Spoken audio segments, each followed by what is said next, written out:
Chapter 91 8 Dunjia. You are listening at novelfull.audio. Kai, stay out of this. Move, and I'll explain later. Kakashi told Might Guy to get out of the way because their target was the hype rape. Kakashi had encountered one before and found it strange, as he'd never seen a ninja beast like it. He immediately reported it to the Hokage, who took it very seriously. The Hokage summoned the heads of the ninja clans to identify it, wondering if it was one of their summoned creatures. There had been several strange ninja beasts appearing near Konoha. The dragon-shaped one especially irritated the third Hokage. He vowed to obliterate it if he ever saw it again. So, the third Hokage reacted swiftly to Kakashi's report. When the clan leaders claimed ignorance, the third Hokage ordered Kakashi to lead a team to capture the beast, planning to have the Yamanaka clan extract its secrets. The Hokage was baffled by how these beasts kept appearing in their village, bypassing their barriers. This teleportation-like space ninjutsu intrigued them greatly. They already had the Flying Thunder God Jutsu, but only the second and fourth Hokage could master it. It was too impractical. They coveted this ninja beast's ability to instantly teleport. Such a ninjutsu could be strategically invaluable. In a war, they could teleport a large force for precision strikes or quickly reinforce troops at the border. This kind of ace-in-the-hole space ninjutsu was highly desirable. The plan was to capture the beast and then torture it to learn the secrets of its space ninjutsu. The third Hokage dispatched Kakashi with the ANBU and put the entire village on alert before following with his own team. Might Guy was disappointed but stepped aside. Kakashi turned to the hype rape and said, "I know you understand. I advise you to surrender. Or you'll regret it." Kakashi said coldly. "Do it." Seeing the ape's defiance, Kakashi ordered a surprise attack. Kakashi himself used Lightning Blade to attack, aiming to sever the ape's arm.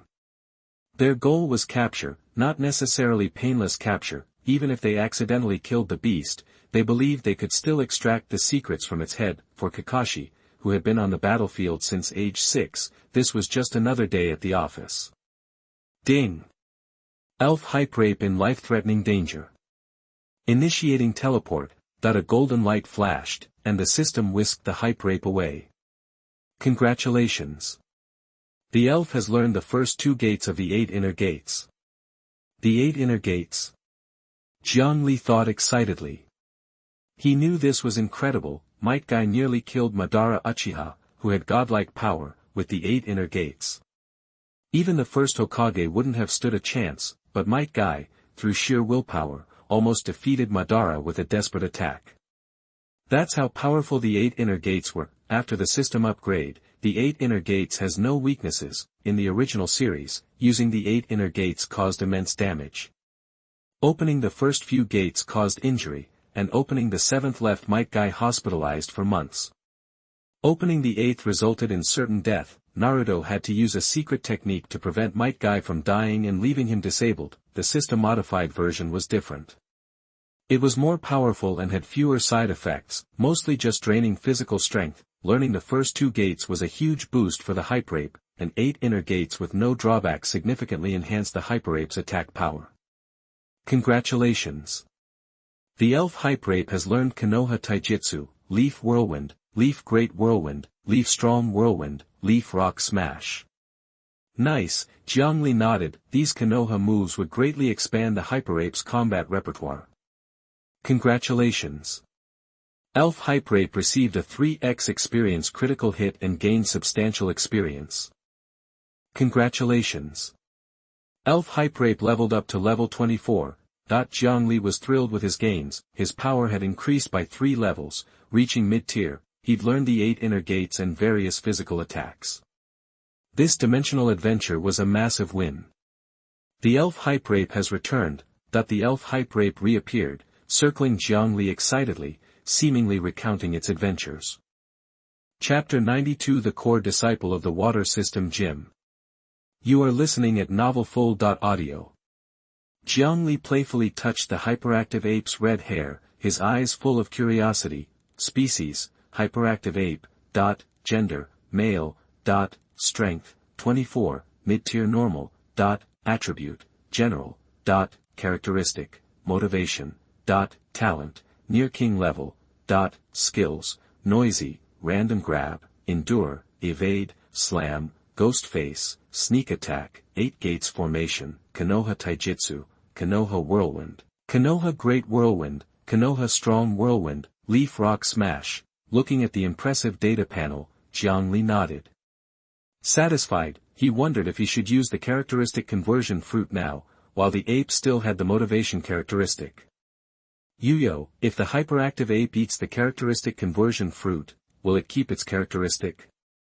And when it evolves into slaking, it won't just become lazy again, right? Ding! Request received. Answering now. The characteristic conversion fruit solidifies the elf's existing characteristic, ensuring it won't change during evolution. That the system replied. Hearing this, Zhongli decided to go ahead. The system confirmed that after eating the fruit, evolving into slaking wouldn't just turn it lazy, but would preserve the solidified characteristic. Plus, there was another advantage to using it now. Retaining motivation now, which only hyperactive apes possess, would counteract slaking's natural laziness. Keeping it energized, in other words, using the fruit now would not only keep the energy characteristic but also allow him to choose another characteristic to enhance the ape. Having two characteristics would make it harder for laziness to take over after evolving into slaking. If he converted later, he could potentially transform the characteristic into something like Strong Jaw. But that would mean missing out on an extra characteristic now, so it was better to do it now. After all, two characteristics would give it a significant advantage over other elves from the start. Although motivation would prevent the slaking from using sleep talk, it wasn't a big deal. It mainly took naps due to laziness. His slothfulness often led to him falling asleep after a single round. This allowed other elves to attack him while he was sleeping, so he had to use the sleep move to recover himself. But after eliminating the lazy characteristic, the slaking would no longer fall asleep after playing. After all, there are many moves to restore oneself, and it doesn't mean that you have to use the sleep move. So, Zhongli retrieved the characteristic conversion fruit from his inventory. He handed it directly to the hyperactive ape, who looked at it with eager anticipation. Better to do it now than risk something going wrong later. The ape immediately devoured the fruit. Zhongli instructed the system to retain motivation and add huge power as the second characteristic. The fruit worked its magic, allowing the ape to keep its energy and gain the power boost. Now, with huge power, the ape's physical attack stat was doubled. This significantly improved its strength. Evolving into slaking would turn him into a powerhouse. Even near-god level elves at the same level wouldn't be a match. Thanks to the huge power characteristic, the current hyperactive ape could knock out an elf of the same level with a single punch. Zhongli used his explorer skill to check the ape's stats again. Species, hyperactive ape. Gender, male. Strength, 24, mid-tier normal. Attribute, general. Characteristics, motivation/huge power. Talent, near king level. Skills, noisy. Random grab, endure, evade, slam, ghost face, sneak attack, 8 gates formation, Konoha Taijutsu, Konoha Whirlwind, Konoha Great Whirlwind, Konoha Strong Whirlwind, Leaf Rock Smash. Later that afternoon, Zhongli took a cab back to the water gym. The finals were over, and the assistant gym leader had asked him to come by. He had also visited Major General Sia that morning regarding the breeding house issue, so he only had time in the afternoon. Arriving at the entrance of the water gym, he felt different this time. Because he had been notified, the staff didn't stop him. He walked straight to the military section of the gym. He was stopped by a guard. This was a truly secret part of the water gym, staffed by military trainers, and Major General Sia was currently living here. Zhongli asked the guard to inform her. After the guard confirmed his identity, Zhongli was allowed to enter. Following the directions, Zhongli arrived at a villa within the military area. "Come in." "What are you waiting for?" A cold female voice called. Zhongli opened the door and was greeted by a huge salamence lying there. The dragon exhaled a hot breath at Zhongli, nearly scaring him to death. Seeing its prank succeed, the salamence smirked, lowered its head, and lay down again. This was Major General Sia's main elf, a mid-tier near-king level salamence. After using Mega Evolution, this salamence could even take on king-level elves. Zhongli saw that while Major General Sia was wearing casual clothes, she looked more approachable than in her military uniform. The light makeup made her look more feminine and unique. Major General Xie was the goddess of everyone in the Magic City area. Sit down. Don't just stand there, Major General Xie said. She wiped her hands on a towel and went back to the kitchen. She had apparently just finished eating and was now washing dishes, looking very virtuous. Jiang Li sat on the nearby sofa, respecting Major General Xie. After all, she was a true near-king level trainer with 6 near-king level elves. Chapter 93 Become the core disciple of the water system gym. You are listening at novelfull.audio. After all, not just anyone could command an international metropolis like Demon City, guarding it as a military commander. Her presence keeps the riffraff in check and prevents them from causing trouble. Jiang Li and Major General Xie chatted for quite a while. The reason Major General Xie invited Jiang Li was to recruit him into the water gym, specifically, to make him a core disciple of the water system. The water gym has different tiers of disciples, starting with entry-level. Most young prodigies start there, since not everyone can reach gym leader level. Next are the core disciples, trainers with serious potential to reach gym leader strength. They're invited to become core disciples. It's a pretty exclusive group. You have to be a true water-type genius to get an invitation, but being a core disciple has a major perk. A quasi-king level trainer from the water gymnasium gets to choose a core disciple as their successor. In other words, you get a shot at becoming an apprentice to a quasi-king level trainer. Xie herself became a core disciple of the water system gym. That's how she met Han Jiang, the water king and leader of the gym, and got the chance to become his disciple. Eventually, she became a renowned quasi-king level trainer. That's why everyone's clamoring to become a core disciple of the water gym. Major General Xie believes Jiang Li has what it takes to become a quasi-king level trainer, though for Jiang Li, being a core disciple isn't a big deal. He's still a disciple of the water system gym, which gives him some clout. With his ability to travel through dimensions, he figures it won't be long before he can take on a quasi-king himself. All he needs is time. Given enough time to grow, he could easily reach championship level strength. King Xie was also very impressed with Jiang Li. She'd been watching him in the Magic City Elf game, wanting to see how he performed. Xie's real goal was to take Jiang Li as her disciple, but then she learned that her master, the Water King, was also keeping an eye on Jiang Li. So King Xie backed off. Her teacher hadn't taken any disciples in a long time, but she'd personally seen him watching Jiang Li's game. It was clear the Water King saw potential in Jiang Li. Therefore, King Xie thinks Jiang Li will likely become her junior brother. After all, she could see the fire-breathing dragon's hidden talent, so there's no way the Water King Han Jiang couldn't see it too. If Jiang Li knew that King Xie and the Water Elemental King were paying attention to his fire-breathing dragon, and potentially suspected something, he'd probably freak out. He never expected it. He wouldn't realize that there's a king watching the game who suspects his Charizard might have the water absorb ability. Becoming a king means having unique insights. Everyone has their own path to cultivating elves and understanding the right time, place, and people. They achieved breakthroughs in various fields and became heavenly kings. If they lacked the vision to spot hidden talents, they wouldn't be kings. Fortunately, the water-type king isn't trying to steal Jiang Li's fire-breathing dragon. He's already a king, so he has seen it all. Why would he covet a younger generation's elf? While talking to King Xie, he also brought up the hyperkinetic ape with quasi-king level talent. Jiang Li, sitting on the sofa, felt awkward because that elf cost the water gym over 100 million yuan. Afterward, Jiang Li agreed to become a core disciple of the water system gym. The moment Jiang Li agreed, the water gym supercomputer logged his information. Now, he has some serious backing. As a core disciple, he also gets to pick a treasure from the gym's vault. Since Jiang Li was there, King Xie took him straight to the vault. After passing through layers of security doors, Jiang Li and King Xie arrived 300 meters underground. This is the water gymnasium's vault, housing treasures from past gymnasts and even water kings. Jiang could only go to the first floor, the outermost part of the vault. It contained expensive items that were also available outside. For example, there were plenty of high-quality evolutionary stones. However, Jiang Li didn't see any key stones or mega stones. If there were such treasures on the periphery, they'd have been taken long ago. Becoming a core disciple grants access to the outer vault's treasures. The key stone and mega stone would be deeper inside. He didn't have enough access yet.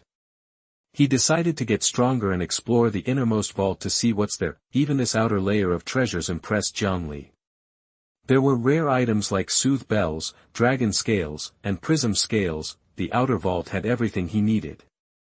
Jiangli, you get to choose 2 items here today, King Xie said. Jiangli was thrilled. He wanted so many things. Jiangli, I recommend you grab some charcoal, King Xie suggested. Jiangli was already planning to grab some charcoal anyway. Charcoal boosts the power of fire-type moves by 20%, that's a percentage bonus, so the stronger the elf, the bigger the boost. Charcoal is also scarce and expensive on the open market, only available at high-price auctions. It's popular and perfect for his powerful fire-breathing dragon. Jiangli gave it to Charizard, who immediately felt the benefit. His fire power increased by 20%.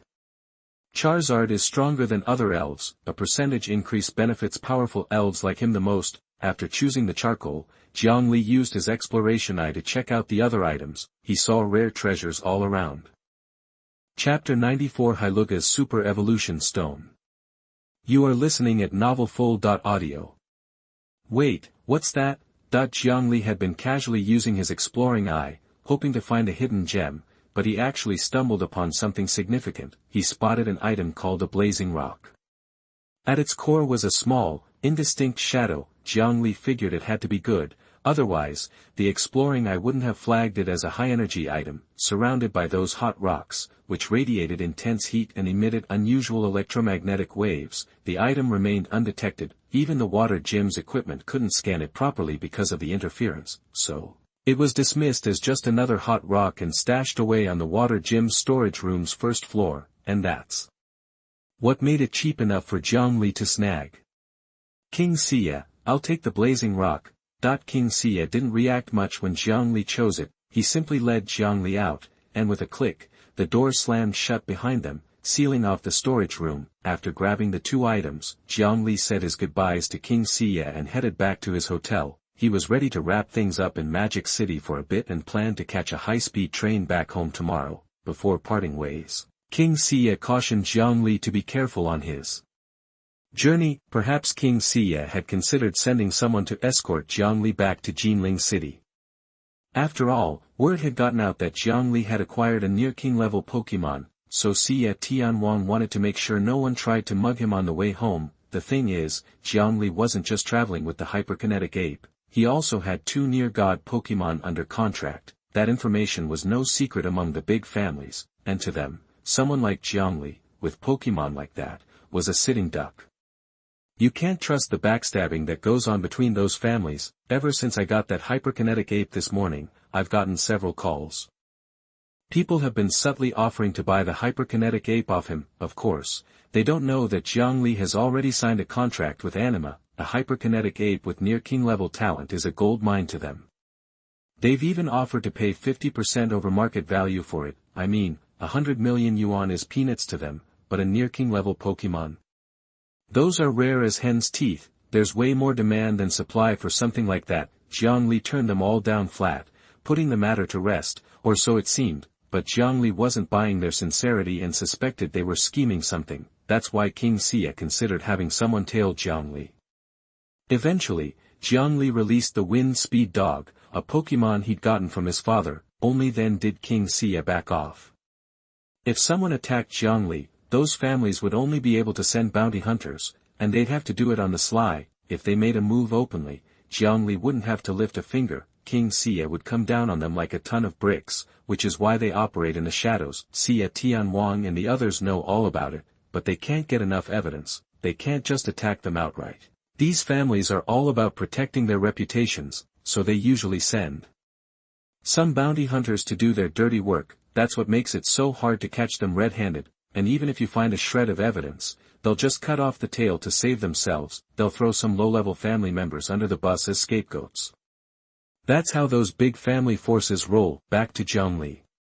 After bidding farewell to King Xie, he returned to his hotel to pack his bags. He's heading home tomorrow. The tickets are already booked. He's been in Magic City for almost a month now and has made some serious progress. Both Pokémon have broken through to the peak of the ordinary level. They're just one step away from reaching the elite level. Plus, he's contracted 2 more talented Pokémon, a king-level baby dragon and a hyperkinetic ape whose characteristics have been altered. Once it evolves into the King of Leave, that will be the beginning of his ascent to becoming an invincible Pokémon. Zhongli unwrapped the blazing rock he'd chosen at the water gym and released Bangiris from its Pokeball. He asked Bangiris to bite the hot rock in half, with the blazing rock now in pieces. It was clear that the item had been destroyed, so Zhongli let Bangiris eat it to boost its strength. Then he picked up the transparent stone and carefully wiped it on the quilt. Looking closer, Zhongli realized it was a Mega Evolution stone. Excitement surged through him. He had actually scored a huge win this time. These Mega Evolution stones can easily fetch hundreds of millions. The stone was completely transparent, shaped like a round, crystal-clear pebble. Within its transparent core were light pink flecks, surrounding the center. The center was like a water droplet, swirling with black and red hues, making it strikingly beautiful. Zhongli guessed it was a fire-type Mega Evolution stone, but he couldn't be sure. There was no reference online, so Zhongli used his exploring eye on the stone. Item, Mega Evolution Stone. Suitable for Heiluga. That this Mega Evolution Stone was actually for Heiluga. What a stroke of luck. If it were for some other Pokémon, Zhongli would have a hard time dealing with it. People would target him for what he has. Criminals would take huge risks to steal it from him, but this Heiluga Mega Evolution Stone was different because Zhongli's father's main Pokémon was a Heiluga, and not just any Heiluga, but a near-king level Heiluga with the strength of a near-king and the domain of evil. Giving the Mega Evolution Stone to his father would be a game-changer. A near-king level Heiluga, after undergoing Mega Evolution, could go toe-to-toe with even king-level Pokémon. Even with the time limit of Mega Evolution, it still grants king-level combat power. Chapter 95 Elf Qualification Enhancement Potion. You are listening at novelfull.audio. This time, getting Heiluga's Mega Stone also helped Zhang's dad out. Now that he was a newly minted gym leader, he had a shot at visiting one of the Alliance's secret realms. He planned on hitting up Dragon Valley, hoping to level up and really connect with his Pokémon. That's why he was pushing Zhongli to come home. He wanted to take his Arcanine to Dragon Valley, too, and get some experience to make it stronger. And with Heiluga's Mega Stone, his own strength could get a major boost. Mega Aggron, with its king-level power, could mop the floor with almost any quasi-king Pokémon. Who knows, maybe he'd even bring home a pseudo-legendary that's almost king-level. So, Zhongli pocketed the Mega Stone, storing it in his system's inventory. He got this space when he first got the system, specifically for holding items like this. The next morning, around noon, Zhongli finally checked out of the hotel.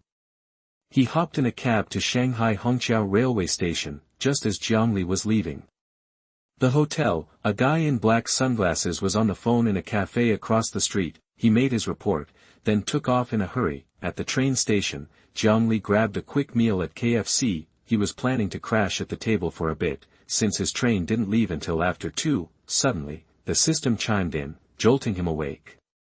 Ding dong. Temporary mission alert. Accept, host. Yeah, I got it, Zhongli mumbled, surprised to get another mission. System mission, Bounty Hunters Carnival. Mission objective, thwart the bounty hunters' plot and eliminate all invaders. Reward, Elf Potential Booster Potion X6. Bounty Hunters. Seriously? So, the system's mission was about bounty hunters. Looks like someone was after his Annihilate. It's a Pokémon with quasi-king potential that hadn't been claimed yet. Otherwise, they wouldn't be sending bounty hunters after him. Plus, Zhongli figured there had to be more than one group of hunters. Otherwise, the system wouldn't have given him the heads up. The rewards were great, but Zhongli had no clue who sent these guys. Lots of rich families had called, wanting him to sell them the Annihilate, whatever. He accepted the mission. No point in not taking it. These bounty hunters would cause trouble either way, so might as well get a reward for dealing with them. Speaking of rewards, what exactly was this potential booster potion? That he asked Yuyu, the system's AI. Yuyo, what's this potential booster potion do? Ding dong. Analyzing host's question. The elf potential booster potion does exactly what it sounds like. It can boost an elf's potential by 1 tier. Note, an elf can only use 1 bottle, and the potential can only be boosted to the Heavenly King level. So, it could directly bump a Pokémon's potential up a whole level. like, a Pokémon with gym leader potential could jump to Quasi-King, but it only worked up to the Heavenly King level, meaning a Pokémon with Heavenly King potential couldn't become champion level. Champion level was practically God tier, and it was a lot harder to get there, and each Pokémon could only use one potion, so best to save it for a Pokémon with Quasi-King potential to get the most bang for your buck, with a reward. Like that, Zhongli was ready to make these bounty hunters regret their life choices. He was determined to get those potions. Too hyped up to sleep, Zhongli hung out at KFC, waiting for his train. Time flew by, and soon he was checking in and heading to the platform. As soon as Zhongli took off, several people started tailing him. Zhongli could feel he was being watched. If the system hadn't warned him, he might have written it off as paranoia, but thanks to the heads-up, he was ready. Next stop, Xicheng. The train pulled into Xicheng Station. A fat guy who had been following Zhongli suddenly woke up. He looked for Zhongli but couldn't find him anywhere. He smacked the guy with the pointy face next to him. "Hey! Wake up! Wake up! The target's gone." "Ugh, what?" The pointy-faced guy was pissed at first, then he heard the target was missing and shot straight up. Sure enough, Zhongli was gone, which ticked him off even more. "I thought we had a system. I watch one leg, you watch the other. How'd you fall asleep, too?" Pointy face was not happy about losing their target. "How was I supposed to know? His ticket was supposed to be to Jinling." The plan was to follow him the whole way. The others had already flown to Jinling and were waiting. They'd grab him on the way back from Jinling high-speed rail station. It was out in the boonies, so they could move without causing too much of a scene. But Fatso never expected their target to just vanish in Xicheng. Pointy Face dragged Fatso off the train. They started searching, trying to figure out where Zhongli went. Chapter 96 Desperate. You are listening at novelfull.audio. "Hey, third. Over here, check it out." The fat guy, jabbing a finger that way, tugged on the sleeve of his partner, a skinny dude with a pointy chin and beady eyes. Turns out, the fat guy had spotted Zhongli shooting the breeze with someone at the welcome center next to the train station. The skinny guy, nicknamed Third, and the fat guy both let out a breath they'd been holding. They hadn't lost him.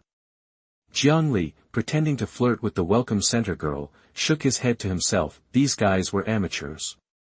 He almost had to babysit them. If he wasn't trying to lure them in, he would have ditched them ages ago. He was playing bait, hoping these bounty hunters would take the hook. He wasn't planning on making a move in Jinling. Too much heat there. Taking out all these bounty hunters in the city would make things way too difficult. Once he saw the bounty hunters notice him, Zhongli hopped into a nearby taxi. He told the driver to head out toward the boonies, planning to draw all the bounty hunters into the wilderness. That would make his job a whole lot easier. As soon as they saw Zhongli peel out in the cab, Third and the fat guy flagged down their own taxi and told the driver to follow. Then, Third pulled out his phone and dialed his boss. "Boss, we got a situation. Target got off the bus in Xicheng. We're tailing him now. Looks like he's headed for the Xicheng wilderness." "Roger that, boss.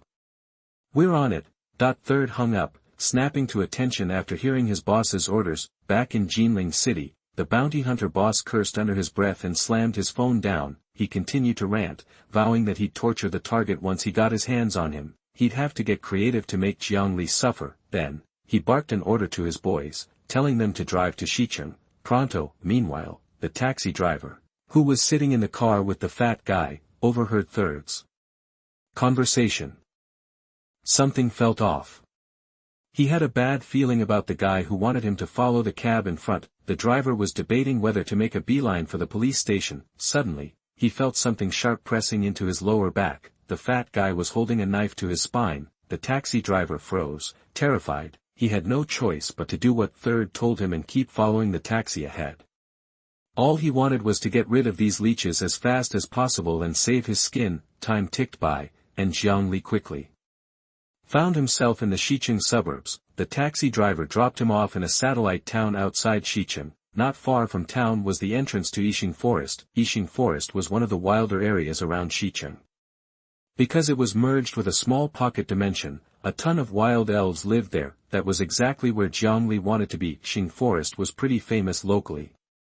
Many schools in Xicheng used it as a training ground. but the newbies could only handle the edges. Jiangli planned to head deep into the heart of the Yixing Forest. After all, Yixing Forest wasn't nearly as dangerous as Purple Mountain Forest, but because of the pocket dimension, there were even gym-level wild elves in the center. Third and the fat guy, still tailing Jiangli, watched him get out of the taxi in the satellite town. They knew Jiangli was headed for Yixing Forest. After Jiangli got out of the car, he hit up a nearby store for supplies. He was stocking up on equipment for camping in the wild. Third and the fat guy got out of their taxi, too. They stuck to Jiangli's heels, trying to stay hidden. Jiangli pretended to look back, and they quickly whipped out their phones, pretending to make a call and glancing at Jiangli every few seconds. These two were such amateurs. After Third left, the taxi driver didn't pull away. The guy must have figured something was up. He was probably praying that these two uncles would leave him alone. He could tell by their faces that they were bad news. All the way there, he had been making deals with a higher power. If he made it back alive, he was going straight to the temple to light some incense and drop some cash in the donation box, but he jinxed it for himself, just when he thought he was rid of these two uncles.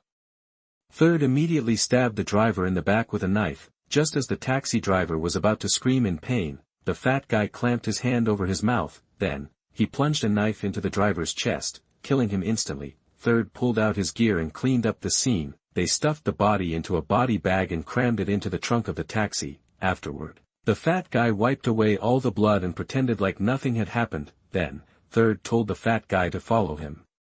He drove the taxi to an underground parking garage. They strolled away, like they'd done it a million times. Daring to do something like that in the city made them total psychos. They did it with a chilling efficiency.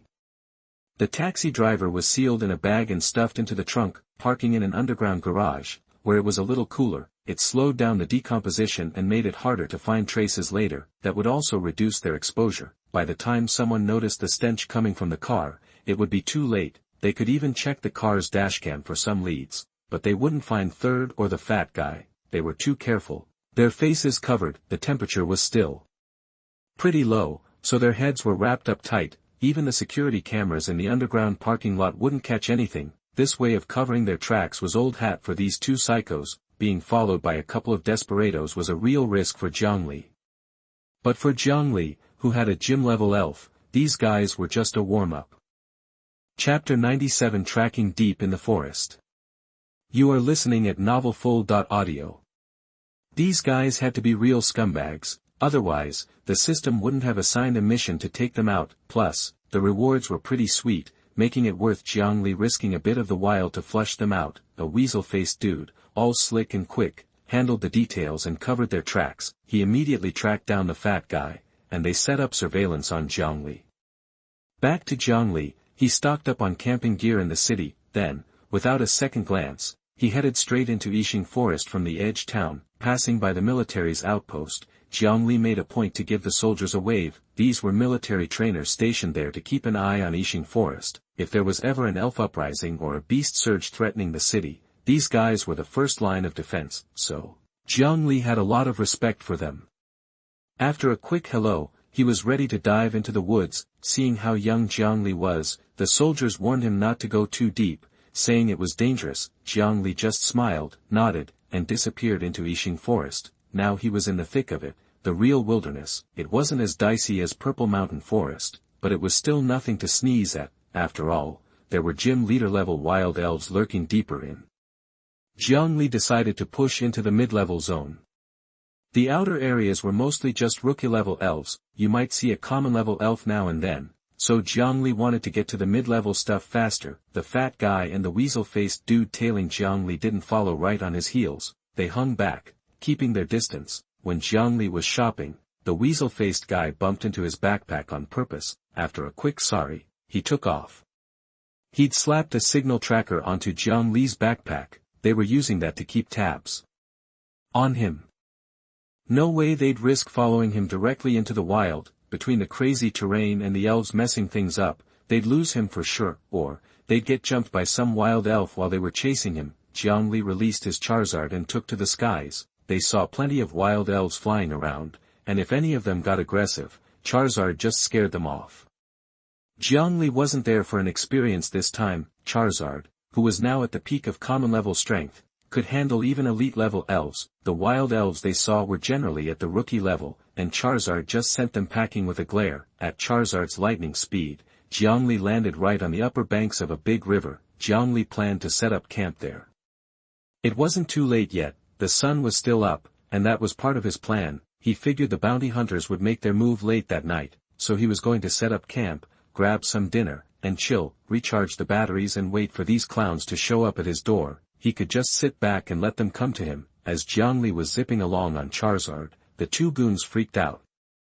The weasel-faced guy saw the red dot on the tracker moving super fast. They thought their target must have found the tracker and was trying to bolt, so the weasel-faced guy and the fat guy cursed and released their elves. Then they scrambled after the red dot. They didn't have any big flying elves to ride, so they had to hoof it, running into random elves that tried to block them along the way. If this wasn't the outer zone, they wouldn't have made it very far at all. Even so, the weasel-faced dude and the fat guy were a total mess. They were already fantasizing about getting their hands on Zhongli. They'd give him a serious beatdown.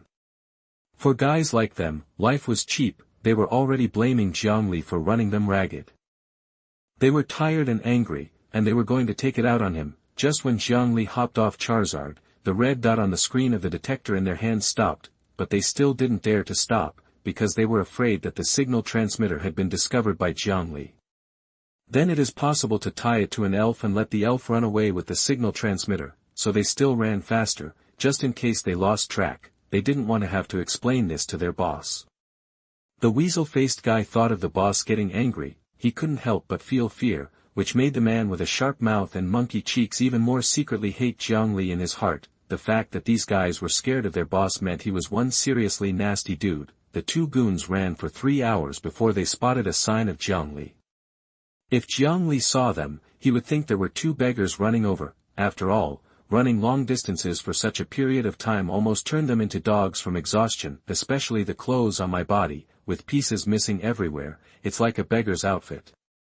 Because they walked in a straight line in the forest, they passed through the territories of many elves. This made the elves who noticed that their territory was being invaded angry, and attacked these people crazily. This reduced the number of the elves in the hands of the man with the sharp mouth and monkey cheeks and the fat man by several. Fortunately, it was not their contracted elves.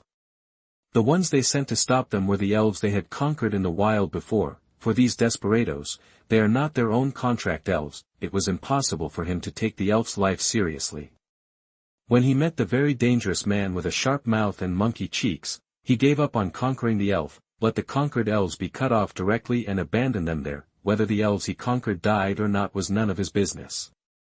But even this caused the sharp-mouthed and monkey-cheeked man to bleed profusely. After all, he spent a lot of effort to capture those elves that were subdued. He must have been besieged to death by those elves now. The man with the sharp mouth and monkey cheeks thought to himself. Fortunately, it was not the death of his contract elf, otherwise he would not have been able to reach this point. Chapter 98 Explode. Invisible Rock. You are listening at novelfull.audio. The two lowlifes spotted Zhang Li's tent from afar, and their hatred simmered. After what he did to them, he deserved a torture so brutal he'd wish for death. Meanwhile, Zhang Li was already aware of their approach. Thanks to his Tyranidar's constant underground vigilance, he'd also instructed Tyranidar to scatter invisible rocks around the tent. He was just waiting for these bounty hunters to stumble into his trap. His Tyranitar had the explosive escape bloodline ability. One hit on those invisible rocks would trigger an explosion big enough to turn the tables on them. It was late, the Pokémon were fast asleep. The goons finally made their move. Their leader, a swarthy middle-aged guy with a buzz cut and a nasty scar running from his face to his eye, had just given them a pep talk. He quickly assigned roles and ordered his boys to unleash their Pokémon. They crept toward Zhang Li's tent, ready to overwhelm him with a coordinated attack. They thought Zhang Li was sound asleep. But he was wide awake, sitting inside, waiting for them to take the bait. As soon as Scarface sent his lackey's Pokémon closing in on the tent, Zhang Li smirked. Detonate. Scarface immediately sensed something was wrong when he saw the Pokémon slamming into some kind of transparent barrier. He yelled, "We've been set up. Abort. It's a trap.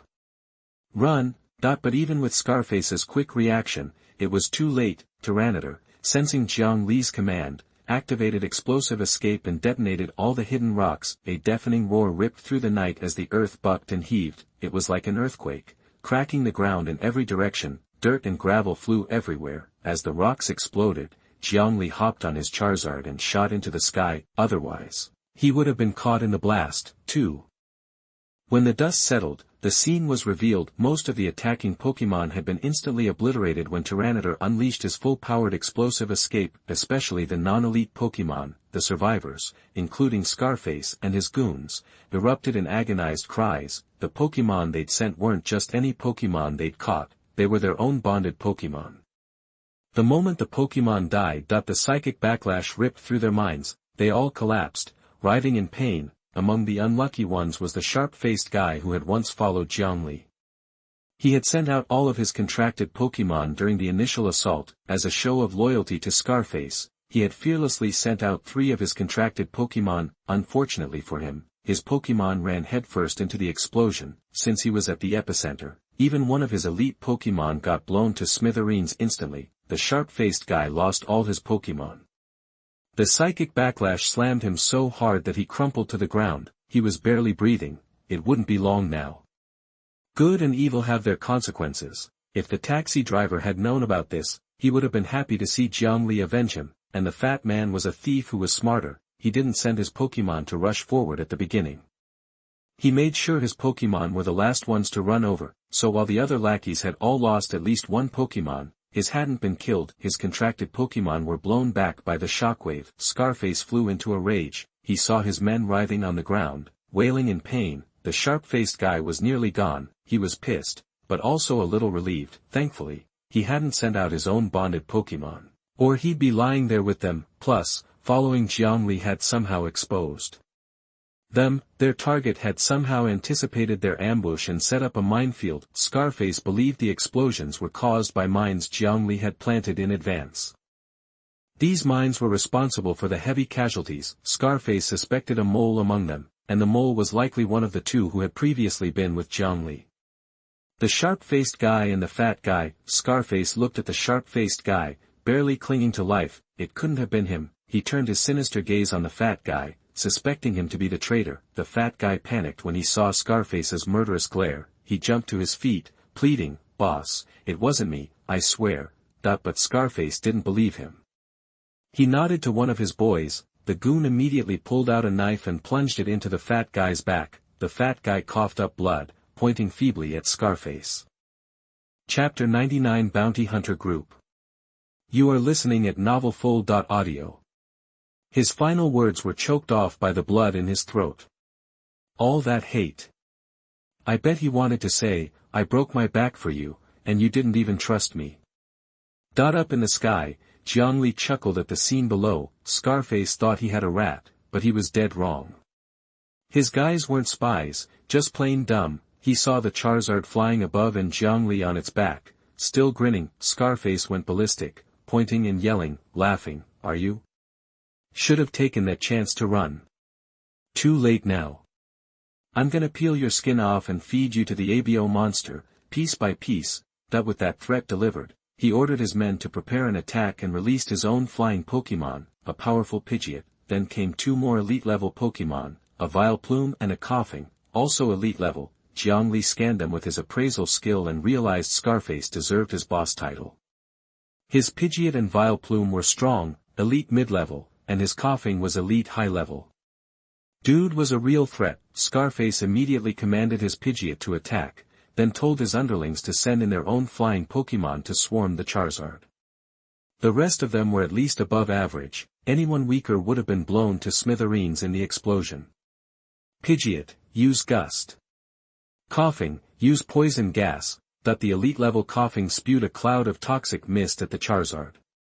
The Pidgeot beside it used Gust to try and push the poison right at him. The other flying Pokémon joined the charge. Charizard, use Quick Attack. Facing the poison and the oncoming swarm, Charizard vanished, reappearing behind the Pidgeot in a flash. He smacked it with his tail, sending it spiraling towards the ground.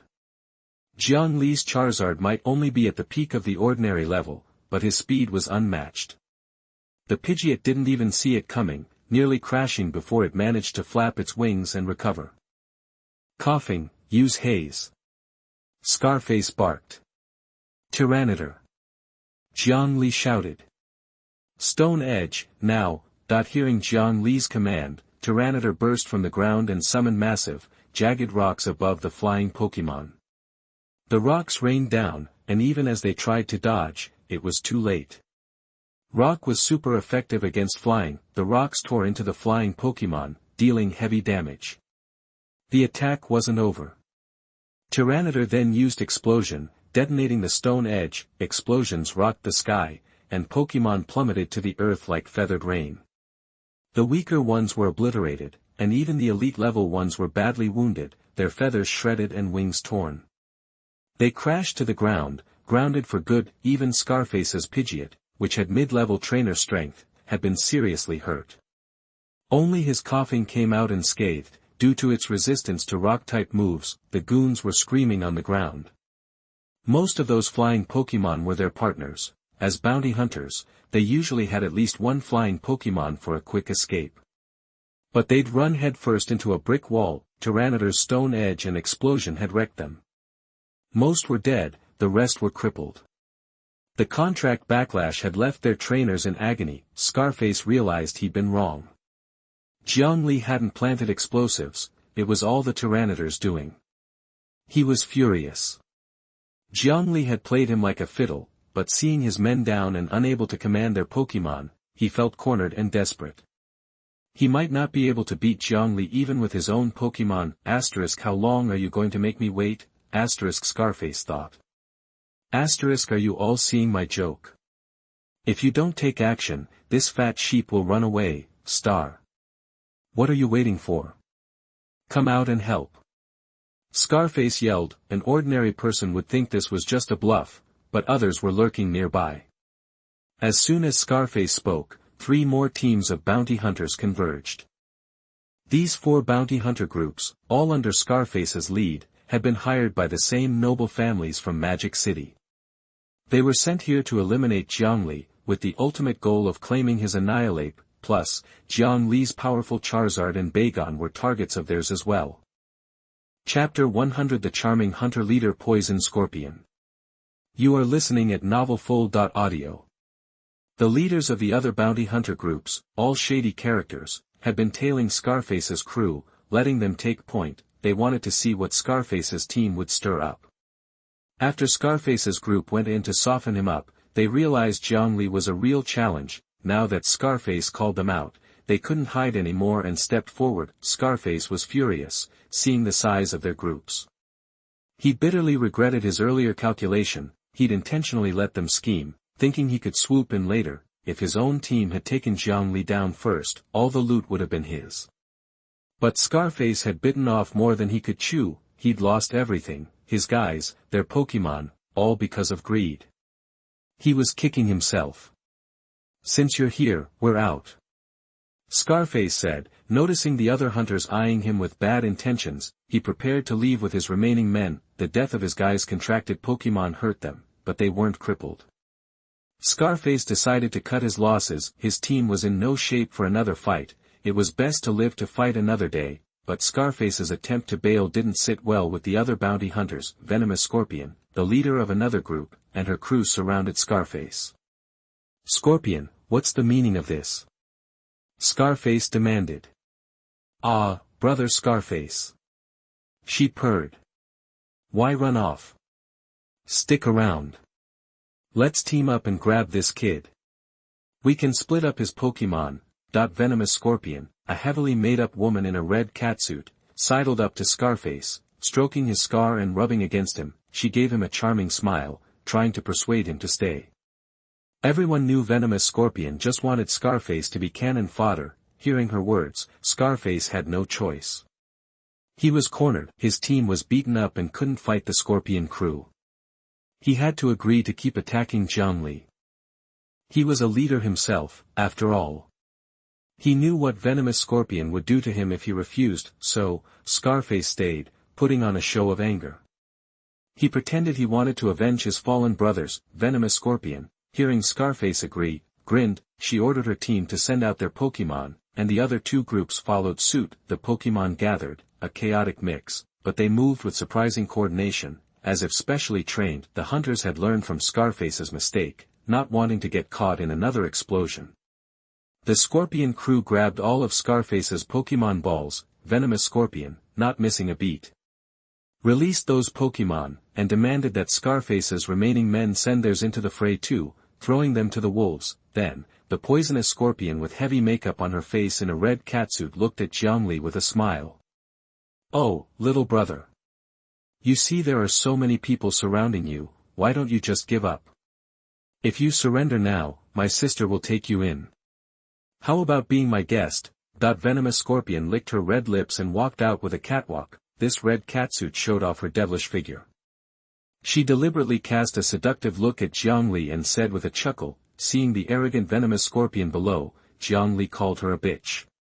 After all, this woman was obviously promiscuous. Venomous Scorpion's face twisted with anger. "Fine," she sneered. "You want to be difficult.